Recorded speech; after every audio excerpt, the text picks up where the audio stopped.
Hi guys! This is Alea Jen and welcome back to my YouTube channel. So for today's video, i-share ko lang sa inyo na first time kong makamit ng subscriber ko dito sa Hong Kong. So, mega love shout out to Sheila May Orellano. So, mag 1 month na siya dito sa Hong Kong ngayong October 7 and pinalabas siya ng amo niya kahapon kasi day off niya. And then, sabi niya, nung nakaraang mga day off niya kasi hindi siya lumalabas kasi wala siyang pera and then hindi niya pa talaga sa ulo kung paano lumabas. So, nagka-chat kami nung nakaraan and sabi niya sa akin, sa susunod daw lalabas siya. So, nung Friday ng gabi, chinap niya ako kung saan daw ba ako gagala kasi sasama daw siya sa akin. And sa Olympic pala siya nakatira. And then sabi ko sa kanya, antayin niya ako sa Olympic is dadaanan ko siya.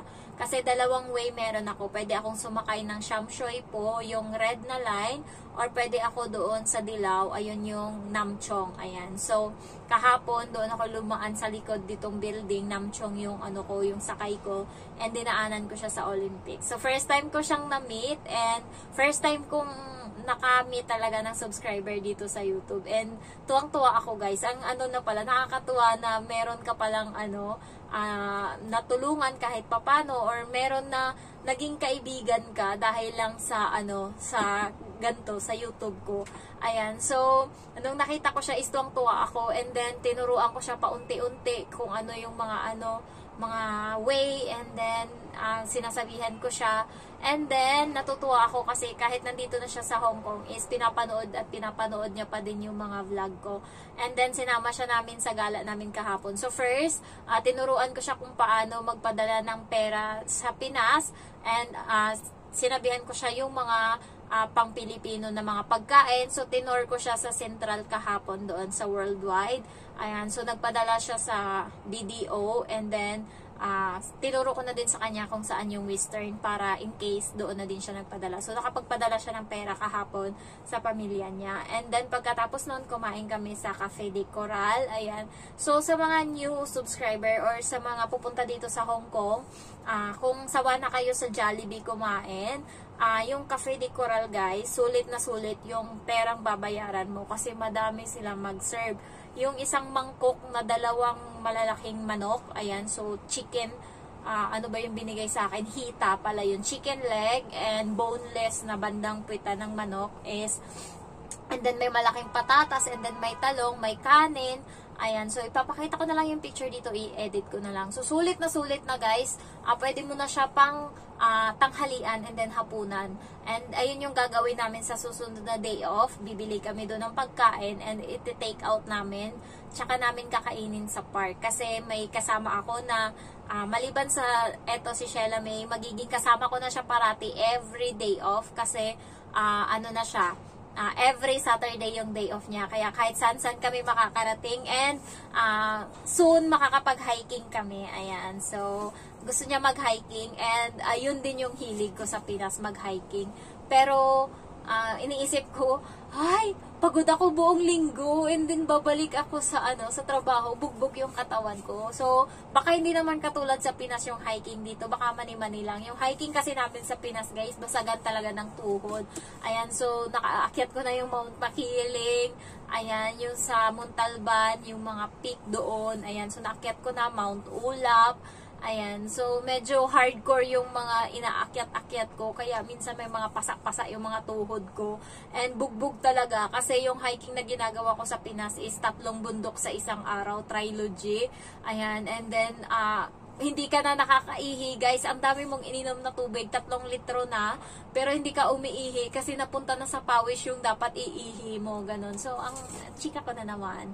Ayan, so, ano pala, ayun, na-meet ko siya and tinor ko siya doon sa Central, sa Ferris wheel, and then nagsuot kami ng pang Chinese na damit. Ayan, so, natuwa lang ako. Ayan, so, nagsuot din ako ng Chinese na damit. Ako pala yung nag-aya sa kanya kasi ako gusto ko talaga nun. Ayan, so gusto ko makasuot ng Chinese na damit. So, nagsuot ako kahapon and then, pati siya napasuot na din. And then, gumala kami sa gilid. Ayan, so sa gilid nun is merong seaside. Ayan, so nagpicture doon. Pinicturean ko siya kasi para naman sulit yung gala niya. Ayan. So nag-enjoy naman siya sa gala niya kahapon and nag-thank you sa akin nung pag-uwi niya na sa gabi. Ayan. So pumunta din kami doon sa mga lantern. Ayan. And then tumambay muna kami sa may park doon. Marami doon nagiinuman and naglalatag sila ng mat para doon sila mahiga. So kami wala kaming ganun kaya umupo na lang kami sa sa damuhan. And okay naman, nagpahinga lang kami doon kasi tatlo lang kami magkasama. Nagpahinga kami doon, kwento-kwento. And then mga hapon na mga 5:30 ayun, so nag-aya na kaming umuwi. Ayun, so umuwi na kami. So far, first time kong nakamit ng subscriber and I'm happy. Taga Mindanao pala siya. And then, ayun lang, natuwa lang ako na ang na pala. Kahit sinabi ng basher ko dan na langaw lang daw ako kasi ang late lang daw ng subscriber ko. The hell I care. Ayan. So, ayun lang masasabi ko. Wala akong pakialam kasi wala naman akong pakialam. Kasi siya guys, YouTuber din siya dito sa Hong Kong. And then, gumagamit lang siya ng ninja, tawag nila doon. Yung nag-hide sila ng identity. Ibang account yung gamit nila. And ibabash nila yung ibang ayaw nila na YouTuber. Ayan. So, nung pinatulan ko siya, sabi niya sa akin, YouTuber din daw siya. So, ibig sabihin, YouTuber siya dito sa Hong Kong and ganun-ganun. So, wala akong pakialam talaga sa inyo. Yung mga YouTuber dyan na binabash or na, wala akong pakialam sa inyo. Ang gusto ko lang talaga is sumahod dito sa YouTube and ma-share kung ano yung nalalaman ko. Pasabi pa siya pa-aware kapag nalalaman, ang liit lang naman ng subscriber mo. At least, 'di ba? Kahit paano naman, kahit maliit lang yung subscriber ko, araw-araw may nadadagdag diyan na 30 or 40 subscriber every day. Lalaki din 'yan. And hindi ko kailangan ng subscriber, ang kailangan ko isahod. Ayan. So, sa'yo dyan na nanonood na basher ko, hindi ko kailangan ng subscriber. Sahod yung ko, paanuhan tayo ng sahod. At least kahit paano umaano yung sahod ko, diba? Umaangat. Kasi, lang talaga, sideline ko talaga to. Kaya siniseryoso ko, kung ikaw, inggit ka dyan, wala akong pakialam sa'yo. Ayan. So, ayaw naman nilang ipakilala yung totoong channel nila sa akin. Ayan. Yung magbash ka, yung totoong channel yung gamitin mo. Kasi ako, wala talaga akong pakialam sa'yo. Totoo lang. Ayan. So, gamitin mo yung utak mo para, ayan, mag-vlog ka. Bilisan mo magsalita kung sino ka man. Huwag yung ang dami mo pang pasikot-sikot kung gumawa ka para hindi ma-board yung manonood sa'yo and magtatagal silang manonood and paulit-ulit nilang papanoorin yung mga video mo kasi may natutunan sila. Ayan. Hindi naman yung paeng-eng ka dyan kaya walang nanonood sa'yo. Ayan. So, sorry. Nasermonan kita, visit ka kasi. Ayan. Ay, sorry. Nagmura na ako. Ayan. So, ayun lang. And then, ano pa ba?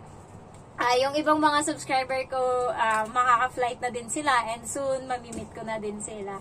Ayan. So, thank you so much sa inyo. Ayan. So, kayo yung mga, inspiration ko para kahit, kasi nakakapagod din kaya mag-vlog. Lalo, wala ka nang mai-content. Minsan kahit naglilinis ako or nagmamap ako, iniisip ko, ano naman kaya i-vlog ko? Ano naman kaya isi-share ko? Kasi, kahit anong mo, mawawalan ka talaga ng sasabihin. Ayan. Pero, thanks God naman. And, may mga ibang subscriber ako dyan na may mga tinatanong. And, nakakagawa uli ako ng content dahil sa kanila kasi may mga tanong sila. Kaya, sa mga subscriber ko, thank you so much. Ayan. So, I love you all, guys. And then, shout out tayo sa'yo, Shella. Ayan. So, ilalagay ko yung mga picture namin dito kahapon. And, nag-enjoy talaga siya. Ayan. So, sana marami pa akong ma-meet na mga subscriber. Ayan. So, ayun lang guys. Love you all.